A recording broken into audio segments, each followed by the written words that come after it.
오늘 우리에게 주신 하나님 말씀은 구약성경 열왕기상 17장입니다. 열왕기상 17장 13절에서 16절까지 말씀을 함께 낭독하겠습니다. 구약성경 17장 13절에서 16절까지 말씀입니다. 제가 갖고 있는 구약성경 545면에 있습니다. 13절부터 한 목소리로 낭독합니다. 엘리야가 그에게 이르되 두려워하지 말고 가서 네 말대로 하려니와 먼저 그것으로 나를 위하여 작은 떡 한 개를 만들어 내게로 가져오고 그 후에 너와 내 아들을 위하여 만들라. 이스라엘의 하나님 여호와의 말씀이 나 여호와가 비를 지면에 내리는 날까지 그 통에 가루가 떨어지지 아니하고 그 병에 기름이 없어지지 아니하리라 하셨느니라. 그가 가서 엘리야의 말대로 하였더니 그와 엘리야와 그의 식구가 여러 날 먹었으나 여호와께서 엘리야를 통하여 하신 말씀 같이 통에 가루가 떨어지지 아니하고 병에 기름이 없어지지 아니하니라. 아멘. 오늘 본문의 말씀을 가지고 절박함이 풍성함으로 라는 제목으로 하나님 말씀의 은혜를 함께 나누고자 합니다.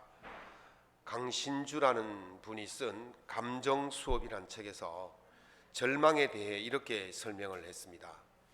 미래에 대한 어설픈 기대 혹은 불안한 희망이 없었다면 우리는 그렇게 절망하지 않을 수 있었을 것이다.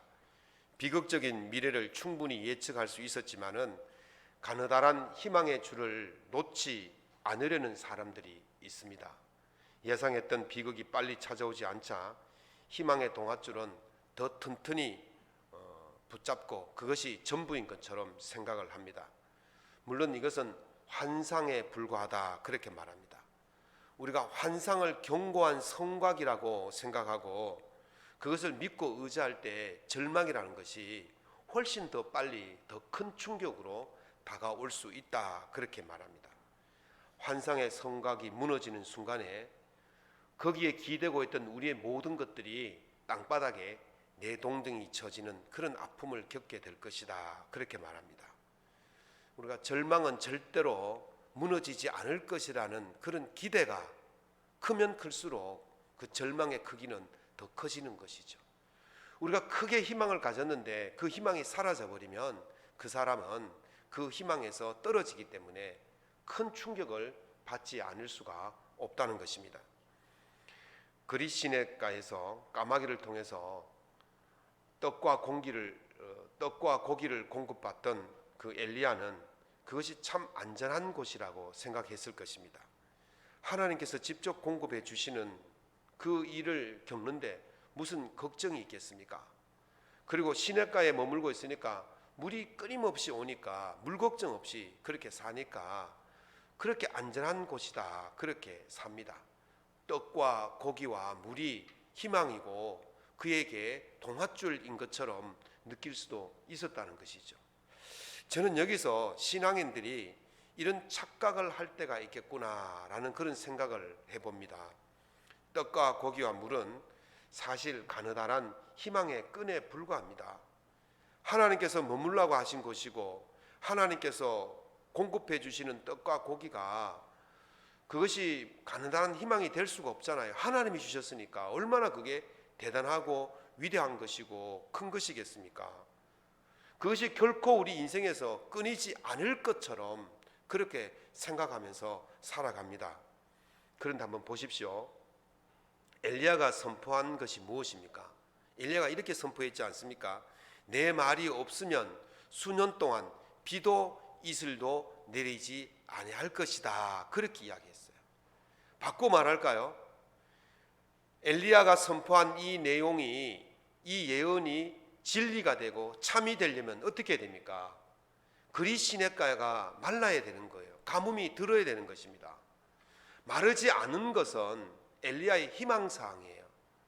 그런데 말라야만이 엘리야의 예언이 참이 되고 진리가 되는 것입니다. 그런데 사람들은 자기가 그렇게 믿음으로 선포해 놓고 그것이 일어나면 안 될 것처럼 그렇게 살아간단 말이죠. 예수님께서 말씀하시기를 마태복음 4장 4절에 보면 사람이 떡으로만 살 것이 아니요 하나님의 말씀으로 산다 그랬어요. 떡이 본질이 아니라 하나님의 말씀이 본질이라는 것입니다. 떡과 고기와 물이 본질이 아니고 그거는 하나님이 쓰시는 도구예요. 그런데 사람들이 떡과 물과 고기가 본질인 줄 알고 그게 희망인 줄 알고 거기에 모든 기대를 다 걸고 사는 것이죠. 그런데 그 얽매여서 걸고 기대하던 그 희망이 끊어져 버리면, 물이 떨어져 버리면, 고기가 떨어지면 절망하고 그것이 인생의 절박함으로 다가온다는 거예요. 떡과 고기와 물은요 언제든지 바뀔 수 있습니다. 끝날 수가 있어요. 하나님께서 도구로 쓰시는 떡과 고기와 물은 언제든지 상황이 바뀌면 그 도구가 다른 도구로 대치될 수가 있는 겁니다. 그 도구는 쓰다가 사용하지 않을 수도 있는 거예요. 그런데 사람들은 그 도구가 본질인 것처럼 전부인 것처럼 거기에 매여서 거기에 기대를 하고 거기에 희망을 가지니까 그것이 끝나버리면 절박함을 느끼고 그 상황에서 고통을 느끼게 되는 것입니다.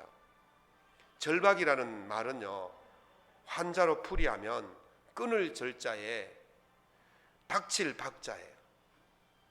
끊어지는 거예요. 내가 믿고 기대하고 의지했던 그 모든 것들이 다 끊어지는 거예요. 그래서 사람들이 절박함을 느끼는 겁니다. 닥칠 박자는요 나에게 곧 나쁜 것이 닥칠 것 같은 그런 모습이 닥칠 박자예요. 나에게 있던 모든 물과 고기와 또 떡이 다 끊어지니까 얼마나 절박합니까? 그거 끊어진 다음에 닥쳐오는 것은요 나에게 죽음이 난 그런 위기가 올 수밖에 없으니까 그 순간에 절박하다 그렇게 말하는 거예요. 영어로 하면 하드 프레스예요. 프레스란 말은 그냥 눌리다는 뜻이잖아요. 그냥 보통 눌리는 게 아니에요. 하드예요. 강하게 눌리는 거예요. 그래서 히브리어로 나가스라 그러는데 이 말은 압박하는 거예요. 틈이 없는 거예요. 도망갈 틈이 없고 나갈 틈이 없고 빠져나갈 구멍이 없이 그렇게 강하게 압박하는 상태를 절박하다 그렇게 표현하는 것입니다. 육체적이든지 경제적이든지 또 관계적이든지 뭐 군사적이든지 인간관계든지 모든 면에 있어서 그냥 압박을 당해서 빠져나갈 수 없는 구멍이 없는 솟아날 구멍이 없는 그런 상태를 절박하다 그렇게 말하는 것입니다. 옥스퍼드는 어떻게 답을 찾는가라는 그 책을 보면요 그 글을 쓰는 사람들이 이 절박감을 많이 느낀다 그래요. 특별히 마감 시간을 두고 글을 쓰는 사람들은 마감 시간이 다가왔는데 글이 마무리가 안 되면 얼마나 절박하겠습니까? 목사들도 그런 절박감을 느낄 때가 있어요. 토요일이 지나고 주일 새벽까지 왔는데 말씀이 마무리가 안 되면 거의 요즘 말로 하면 젊은이들 말로 하면 멘붕이 오는 겁니다. 멘붕이라 말은 멘탈이 붕괴됐다. 멘탈의 정신이 붕괴되는 거예요. 하얘지는 거예요. 그래서 그것을 가지고 싱킹 쇼크다 그래 말합니다. 생각이 하얘지는 것, 생각이 쇼크를 먹어가지고 정신이 하나도 없는 그런 상태가 되는 겁니다. 우리가 살다 보면 그런 일을 겪을 때가 있어요. 아무 생각도 안 나고 어떤 길을 가야 될지 어떤 일을 해야 될지 모르는 그런 절박감을 느낄 때가 있어요. 또 어떤 사람들은 그것이 너무 커서 인생을 포기하는 사람들도 있다는 것이죠. 아마 여기에 계신 분들 가운데서도 그런 경험이 있었을 거예요. 또는 지금 그런 경험을 하고 있는 분도 있을 거예요. 이런요 누구에게나 다 찾아옵니다. 그런데 문제는요 신앙을 가진 사람에게도 이런 문제가 있다는 것이죠. 더 큰 문제는 신앙을 가진 사람이 이런 문제를 겪게 되었을 때 그가 겪는 좌절감이라는 것은요 이루 말할 수가 없어요. 내가 하나님을 잘 믿는데 예수를 잘 믿는데 왜 이런 고통이 나에게 옵니까? 어찌 이런 일이 있을 수 있습니까? 이렇게 좌절감을 느끼는 거죠.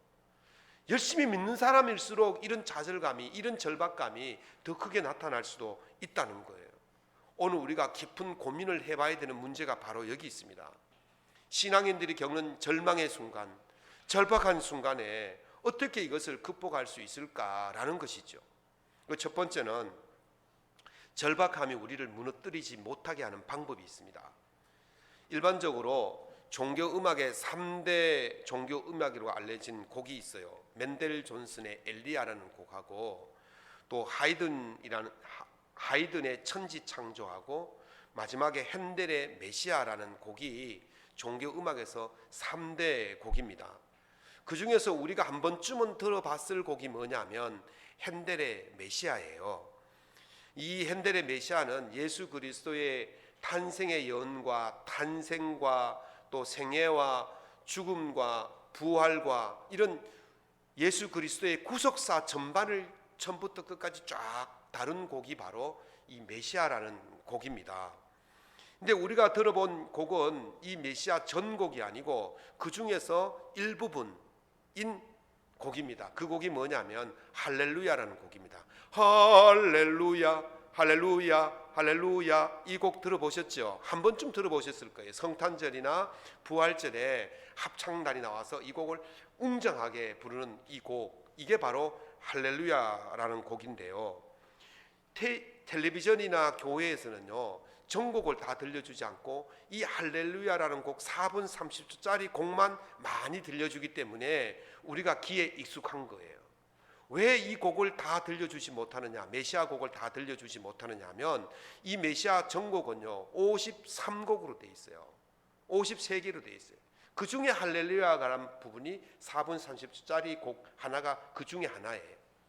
합창 19곡, 아리아라 그래서 독창 16곡, 레치타티보라 그래가지고 낭송이라 그러죠. 낭송곡이 16곡, 그 다음에 악기가 2곡, 이래서 총 53곡입니다.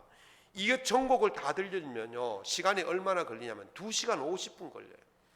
제가 이걸 한번 들어보려고 앉아서 계속 들어보는데요 너무너무 앉아있는 것이 힘들어요. 그래서 공연장에 돈을 수십만 원 내고 들어가서 앉아있으면 모를까 그냥 집에서 이 곡 전곡을 들으려면 그 보통 인내심으로 들을 수가 없습니다. 그런데 우리가 메시아에서 가장 절정이라고 할 수 있는 이 할렐루야 곡은요 2부 마지막 곡입니다. 이 곡을 들을 때 너무너무 감동적이고 웅장함과 그 위대함을 느낄 수가 있어요.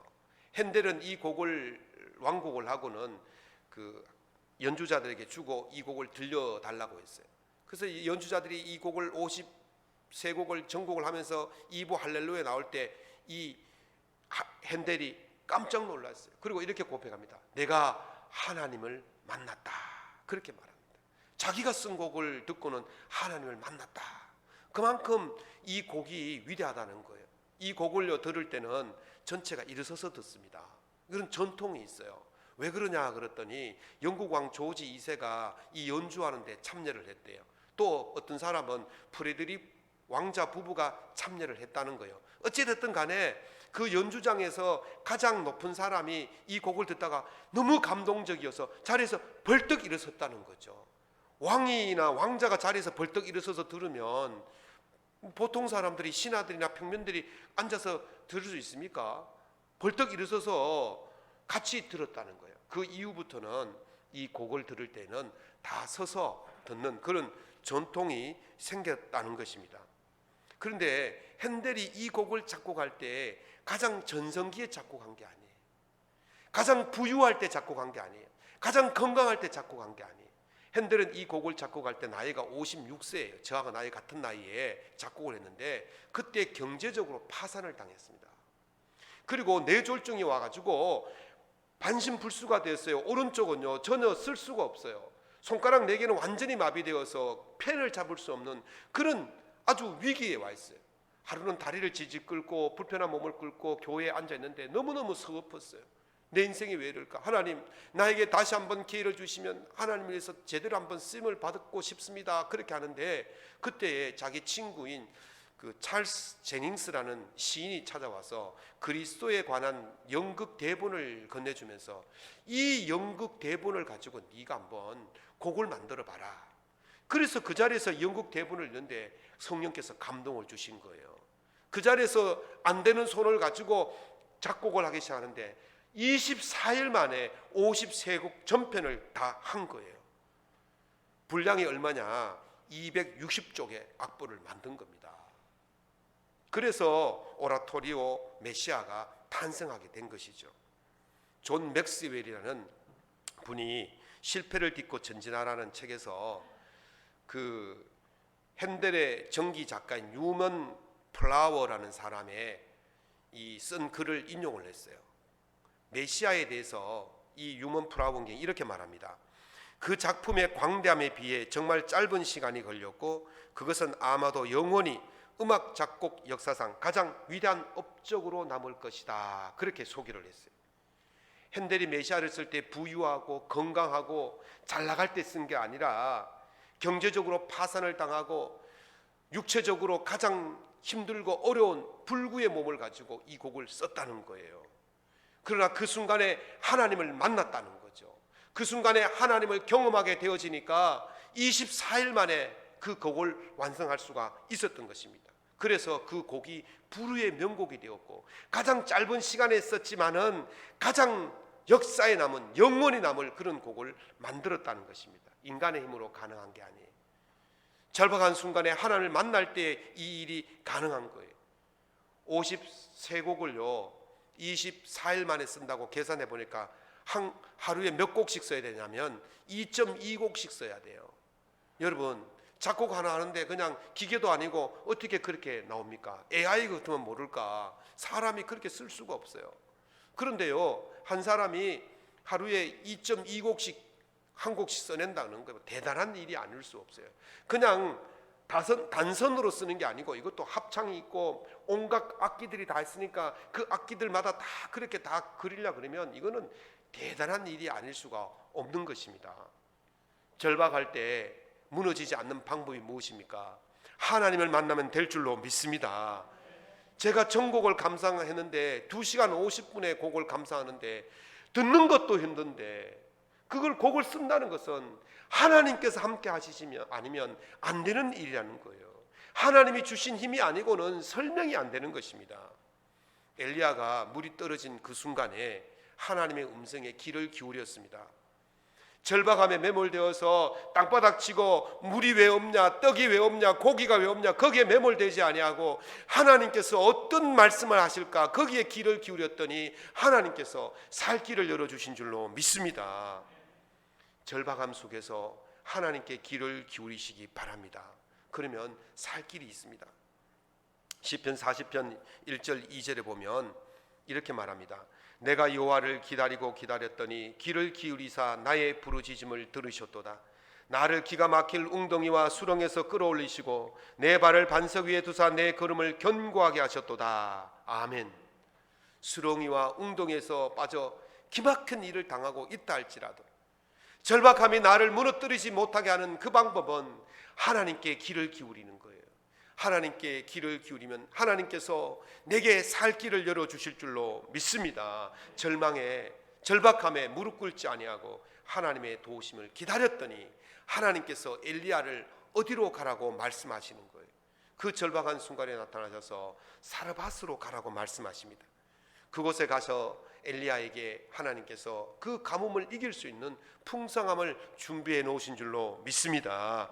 사랑하는 성도 여러분, 모든 것이 끊어져서 절망스럽고 절박하고 내려눌리고 마치 하나님의 도움의 손길조차 없어 보이는 그런 지경이라 할지라도 깊은 수렁과 웅덩이에 빠져서 도저히 헤어날 수 없는 그런 곳이라 할지라도 그러나 그것들이 나를 무너뜨리지 못하게 하는 것은 하나님을 바라보는 길인 줄로 믿습니다.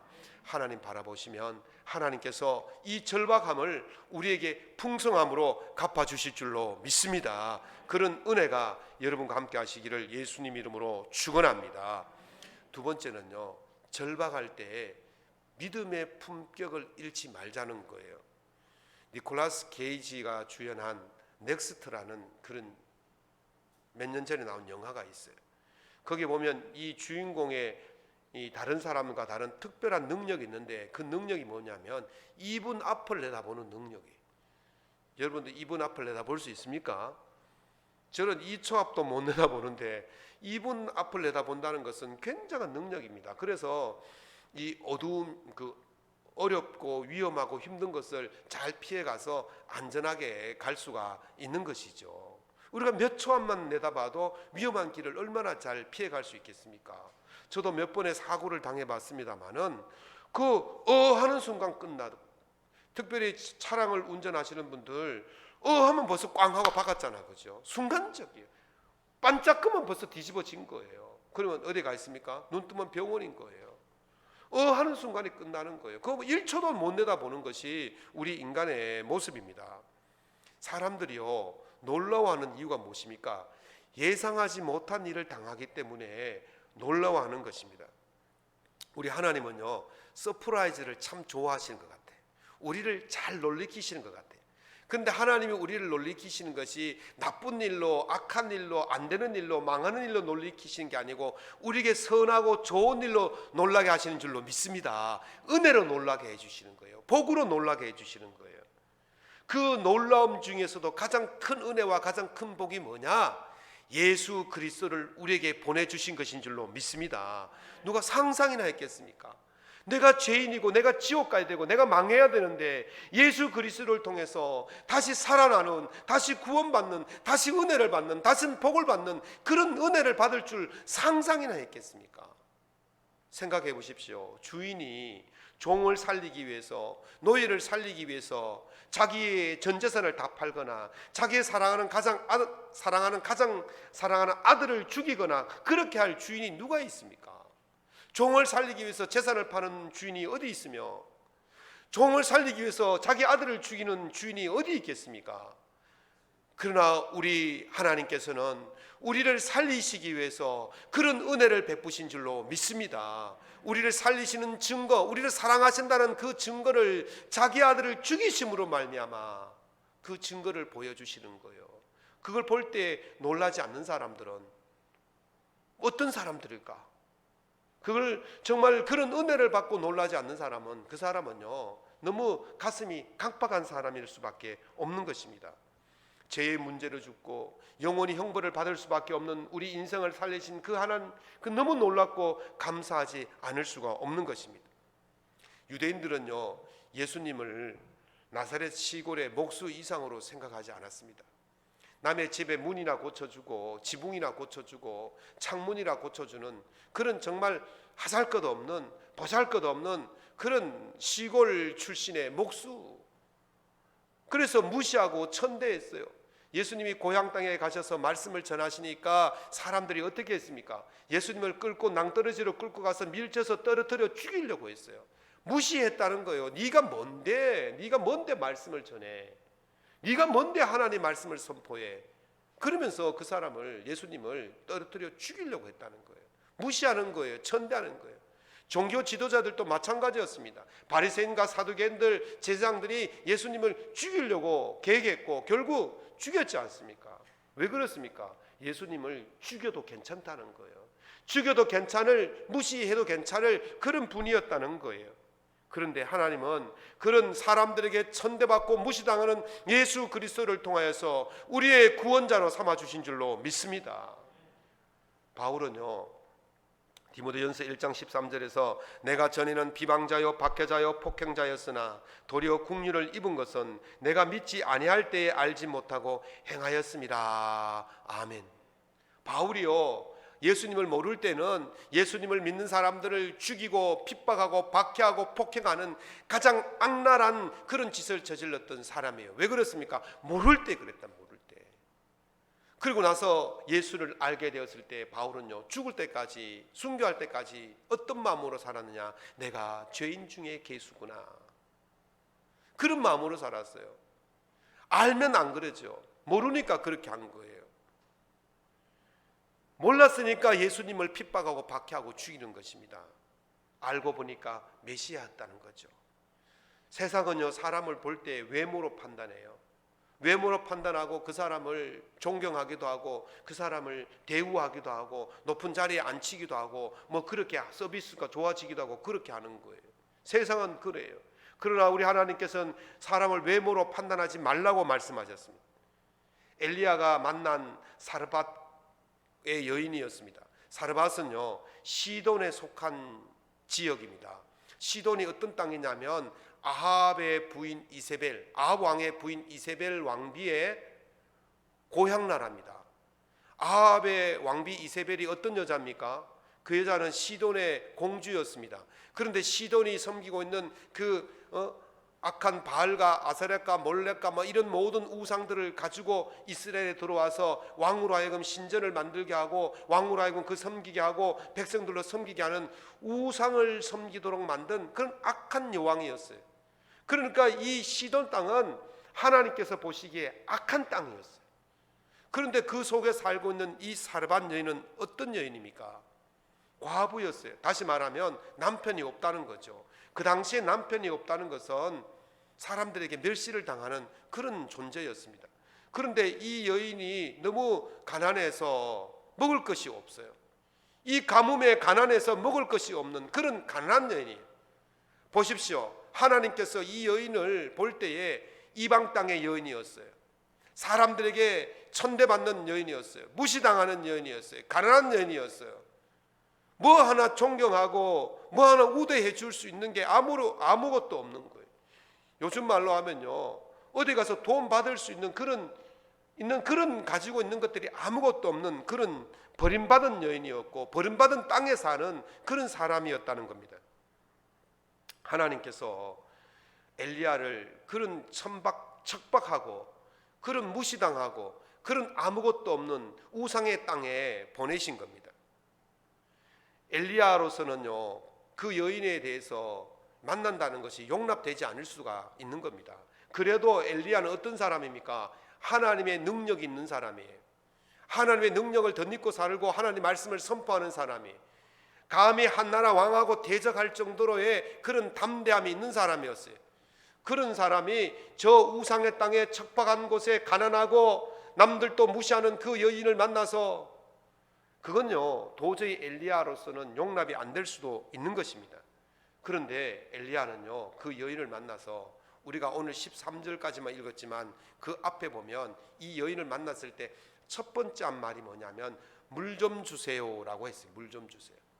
이 물 좀 주세요라는 말이요, 그냥 보면 그냥 우리가 물 좀 주세요지만 영어로 보면 please, 정중히 부탁하는 거예요. 정중히 부탁. 물 한 잔 주시겠습니까? 하는데 그냥 물 한 잔 주시겠습니까? 하고 제가 물 한 잔 얻어 먹을 수 있을까요? 간곡히 부탁합니다. 정중하게 부탁하는 거예요. 보잘것없는 그 사람에게 정중히 부탁한 거예요. 저는 여기서요 물 한 잔 주시겠습니까? 이 말 속에 담긴 굉장히 중요한 의미를 알게 되었습니다. 그것은요, 우리가 누구를 만나든지 간에, 믿음을 가진 신앙인들은 누구를 만나든지 간에 어떤 사람이든지 간에 그 사람에 대해서 정중하게 대해, 그게 믿음의 품격이에요. 우리가 만나는 사람이 누군지 어떻게 압니까? 우리가 만나는 사람이 어떤 사람인지 어떻게 압니까? 우리 눈에는 하잘것없고 보잘것없고 부정하게 보일지 모르지만은 그 사람이 하나님께서 거룩하게 하신, 하나님이 쓰시는 사람일 수도 있다는 것입니다. 그래서 우리는 누구를 만나든지 간에 그 사람이 하나님이 예배하신 사람이구나, 그런 마음으로 그 사람을 대해야 되는 거예요. 그래서 믿음의 사람은 아무리 급해도 이 품위를 잃어버리면 안 됩니다. 자동차 몰고 가다가 얼마나 급박한 일이 많습니까? 그럴 때에도 믿음의 품위를 잃어버리면 안 돼요. 내가 예수 그리스도인이구나, 믿는 사람이구나, 이 품위를 가져야 돼요. 내가 식당에 줄을 서는 것이 아무리 바쁘고 뭐 귀찮더라도 그 품위를 지켜야 되는 거예요. 어디를 가든지 그리스도인의 품위를 가져야 되는 것입니다. 왜 그래야 됩니까? 하나님께서 쓰시는 사람은 부정한 것이 없어요. 베드로가 환상 중에 고넬료의 가정에 가라 그랬지 않습니까? 그럴 때 뭐라 그랬어요? 아이고 그 집은 이방인이라서 안 간다고. 그럴 때 하나님께서 환상을 보여주셨지 않습니까? 보자기 속에 뭘 보여주셨어요? 부정한 짐승들을 싼 보자기를 보내주신 거예요. 먹으라 그랬어요. 하나님, 내가 이게 부정한 건데 어떻게 먹습니까? 먹지 못합니다. 그러니까 하나님께서 내가 정하게 한 것을, 내가 거룩하게 한 것을 네가 왜 부정하다고 말하느냐, 그렇게 책망하셨어요. 우리 눈에는 그게 부정하게 보일지 모르지만 하나님이 거룩하게 하시면 거룩한 거예요. 하나님께서 정하게 하시면 그게 정한 게 된 거예요.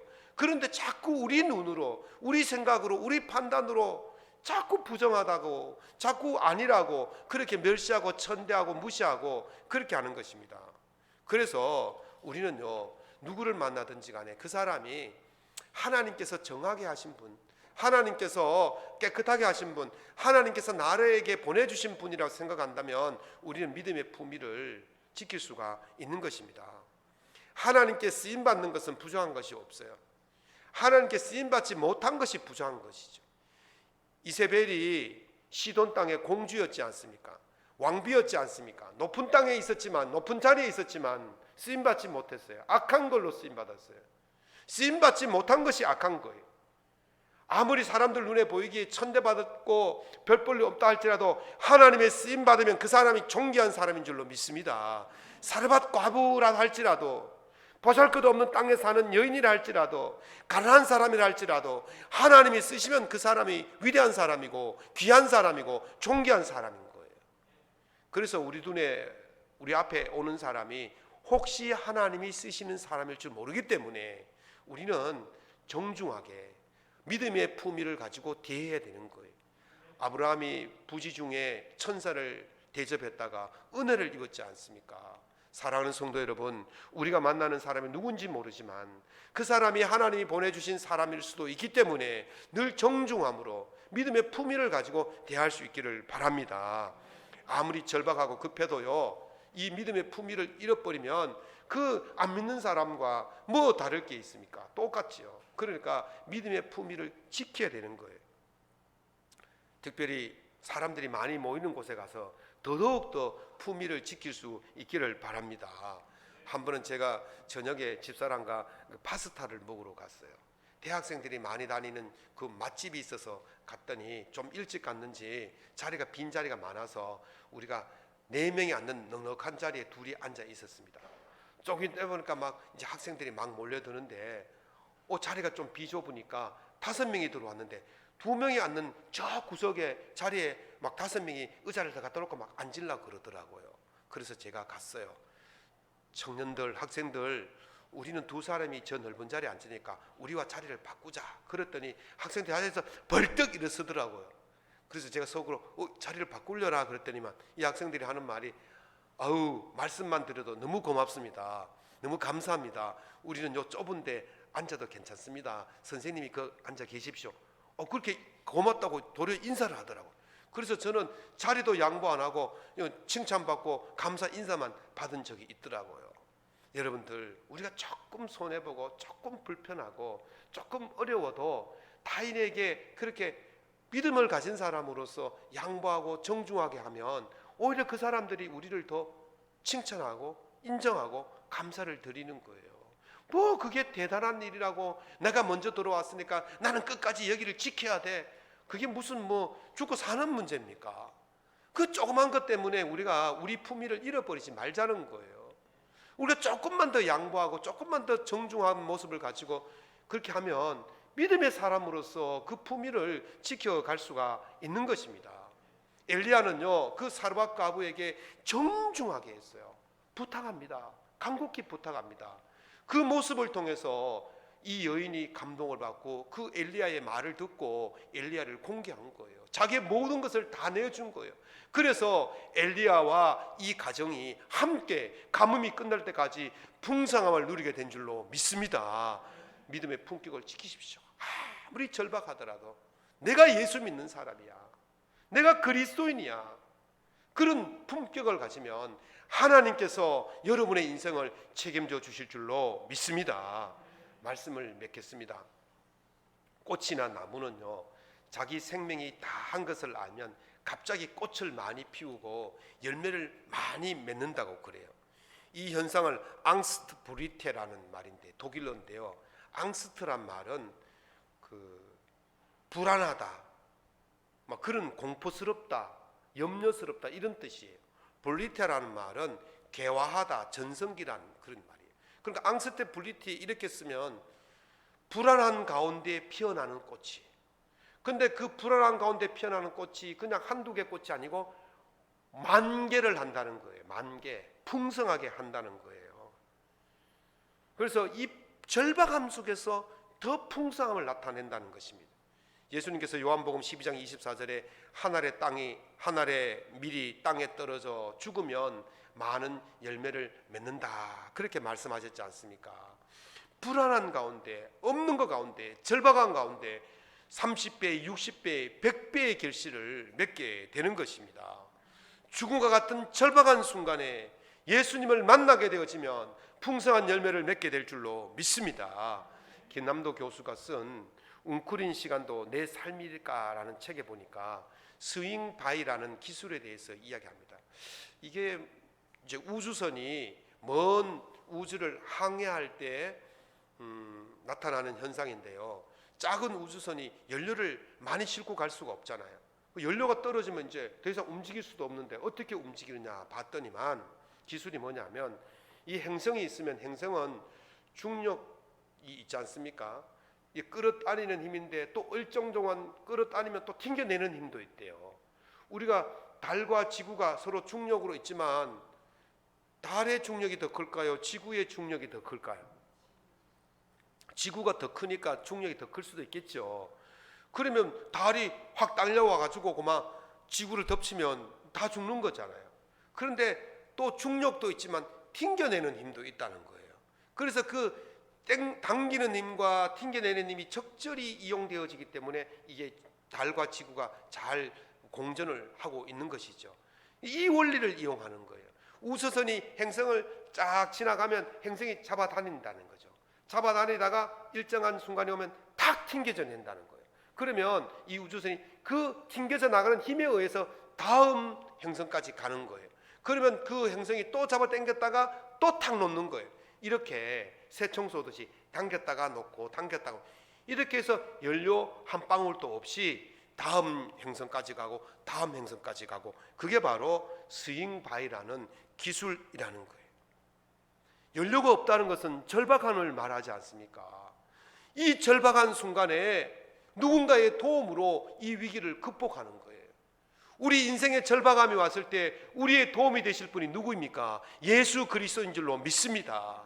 예수 그리스도께서 이 절박한 순간에 우리를 잡아당기셔서 셈을 주시고 능력을 주시고 다시 일어서게 해서 나가게 하시는 거예요. 절박한 순간은 끝이 아니에요. 절박한 순간은 예수를 만나는 순간이고, 절박한 순간은 셈을 얻는 순간이고, 절박한 순간은 시작의 순간인 거예요.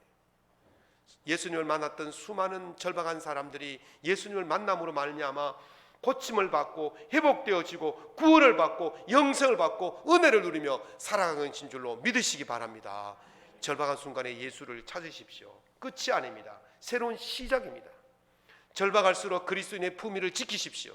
그러면 그것을 통해서 하나님의 은혜를 주시는 거예요.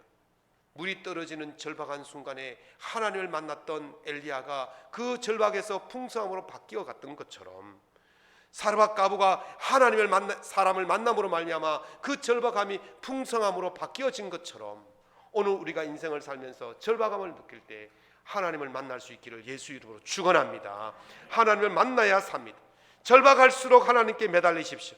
그래서 하나님과 더불어서 하나님 주시는 그 풍성한 은혜를 누리며 살아가는 저와 여러분 될 수 있기를 예수님 이름으로 축원합니다.